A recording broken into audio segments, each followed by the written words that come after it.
The sound of my mother smashing my National Science Award against the auditorium floor echoed through the stunned silence.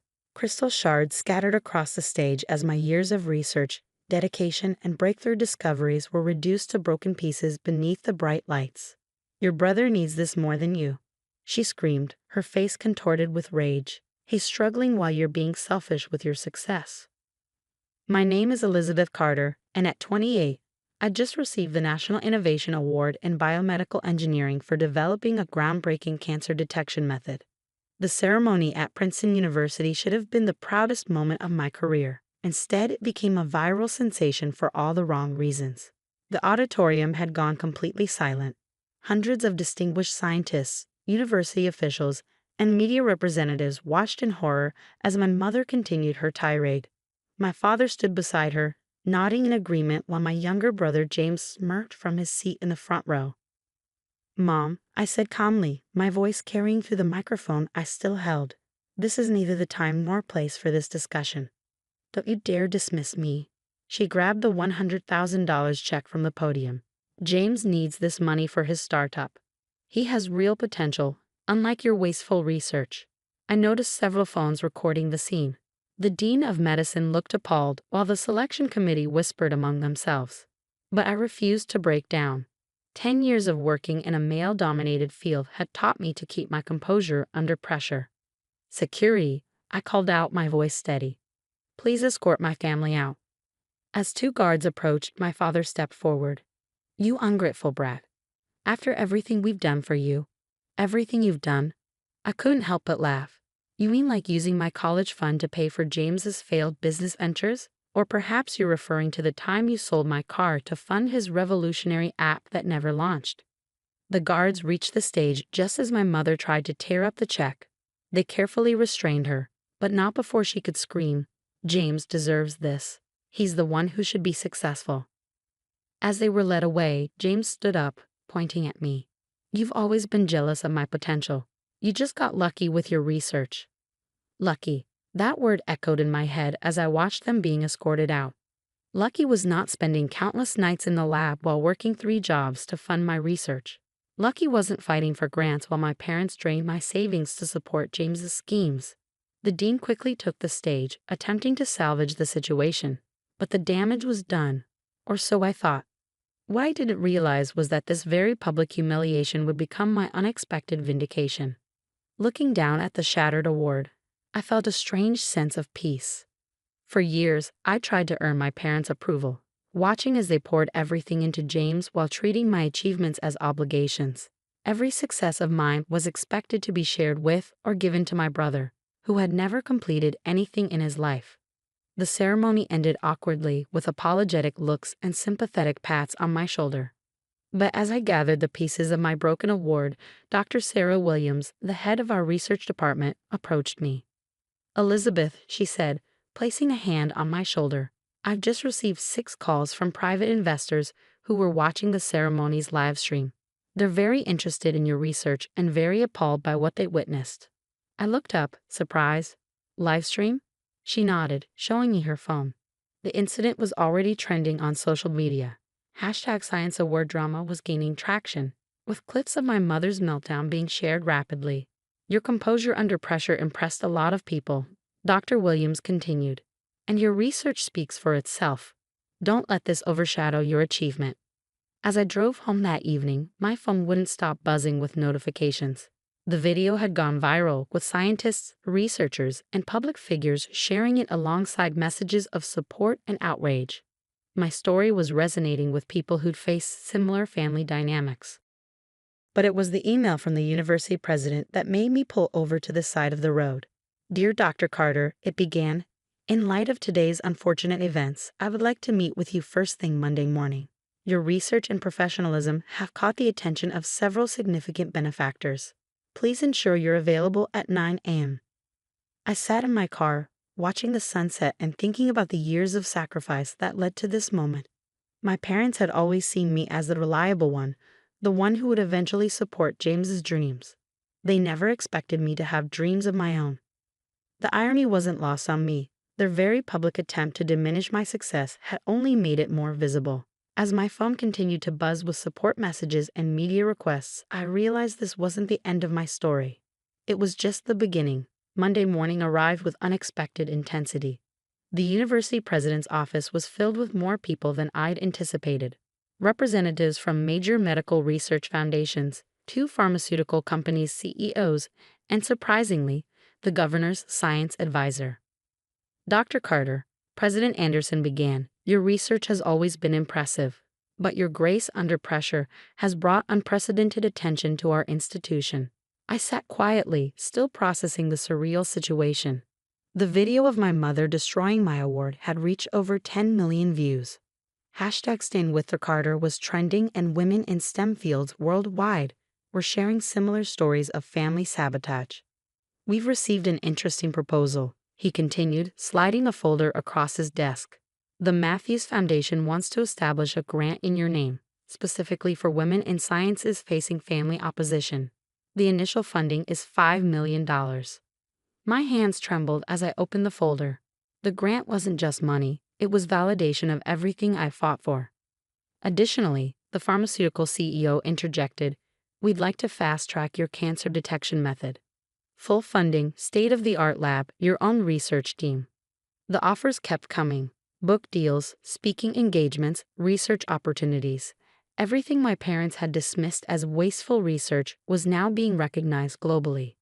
Then my phone buzzed. A text from James. Mom and Dad are furious.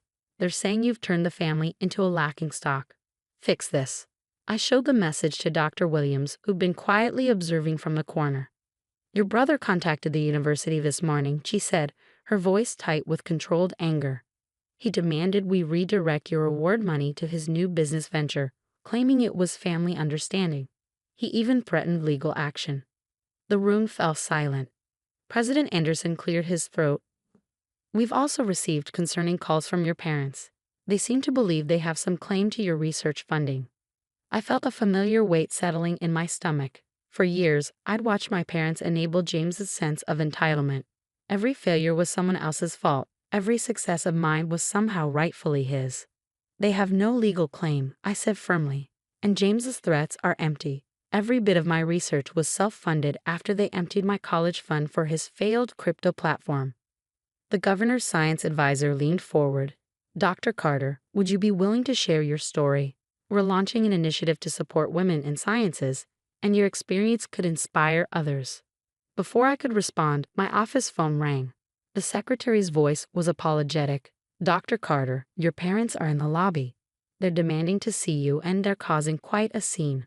President Anderson signaled to security through his intercom. Have them removed from campus. Dr. Carter is in a private meeting. But I stood up, straightening my lab coat. Now let them come up. It's time we settled this publicly, once and for all. The room tensed as footsteps approached. My mother burst in first, her face red with anger, followed by my father dragging a reluctant-looking James.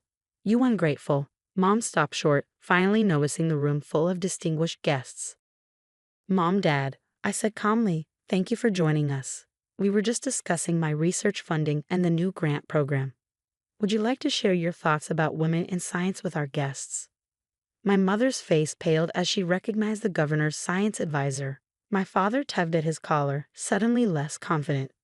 But James, oblivious as ever, stepped forward. This is a family matter. Lizzie's research was built on my ideas. I deserve. Your ideas? Dr. Williams interrupted, pulling out a file. Interesting, because we have all of Elizabeth's research documentation dating back 5 years. Please enlighten us about your contribution. James faltered, looking to our parents for support. But even they seemed to realize the gravity of the situation.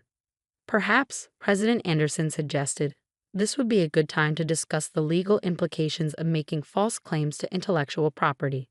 My parents' faces shifted from anger to fear as they finally understood their usual tactics of emotional manipulation and threats wouldn't work here.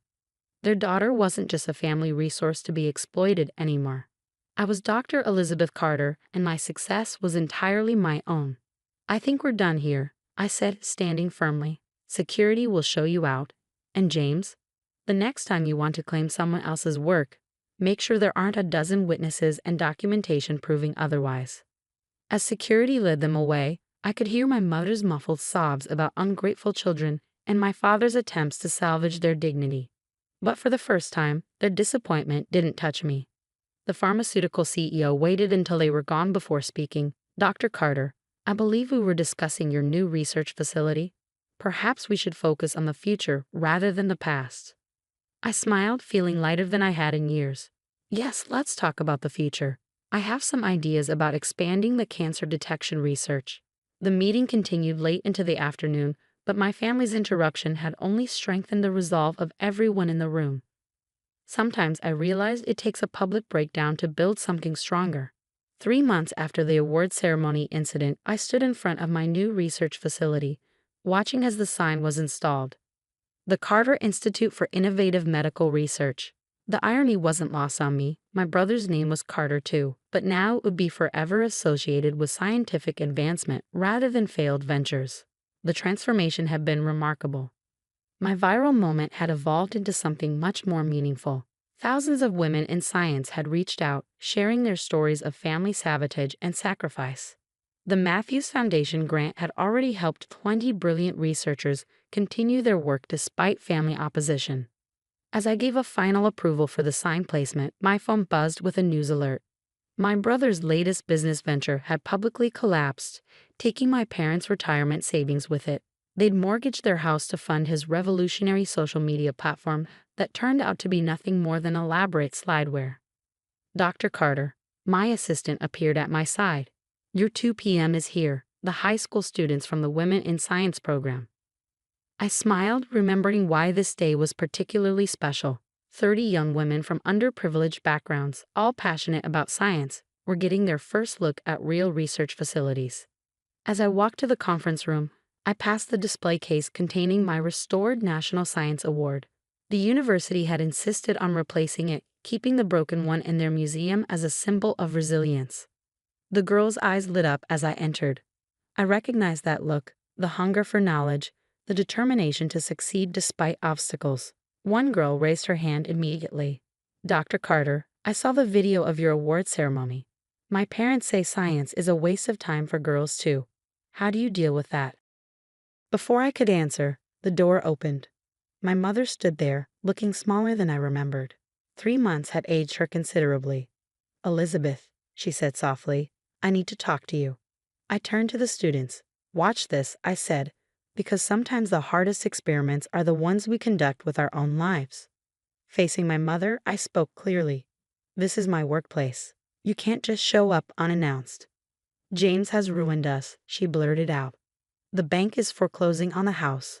Your father, he's not well. We need help. The room was silent.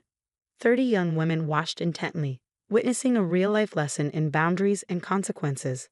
Let me guess, I said, keeping my voice level. You want me to use my research funds to bail out James again?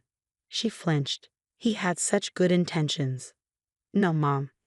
His intentions were to get rich quickly without working for it. And you enabled him every step of the way. Tears formed in her eyes. We're your family. Yes, you are. And as family, you should have supported my dreams the way you supported his. Those young women behind you, they're the future I'm investing in, not James's schemes. But where will we go? I handed her a business card. This is a financial advisor. He helps people rebuild after bankruptcy. That's my help, not money, but a chance to learn from mistakes. James needs to find a real job, and you and Dad need to stop treating him like a prodigy who can do no wrong. My mother stared at the card, then at the students, finally seeing what I'd built. Your award. I'm sorry I broke it. I was so wrong. Yes, you were. But that broken award launched something bigger than any of us. Now, I have a class to teach. These girls deserve my full attention. After she left, one of the students spoke up. That was amazing, Dr. Carter. You're so strong. I shook my head. Strength isn't about never needing help. It's about knowing when to give it and how to give it wisely. Now, who wants to see our new electron microscope? The rest of the afternoon was spent inspiring the next generation. I showed them the labs, the research, and most importantly, the possibilities. Several of them would later become part of our first scholarship program. That evening, as I wrapped up work, Dr. Williams stopped by my office. Heard about your mother's visit, she said. Also heard you're funding a financial literacy program at the community college. I nodded. Anonymous donation. Maybe James will take some classes. She smiled. You know, when they broke your award, we all thought it was a tragedy. Turns out it was just the catalyst needed to create something extraordinary. Looking out my office window at the setting sun, I couldn't help but agree. The broken award had sparked a movement, created opportunities for others, and finally freed me from the role of family ATM. My phone buzzed. Another text from James. They're making me get a real job. This is all your fault. I smiled, typing back, no, it's your success. Enjoy it. Turning back to Dr. Williams, I picked up the latest research proposal. Ready to change some more lives. Because sometimes the best revenge isn't about getting even. It's about rising so high that those who tried to break you become irrelevant to your story.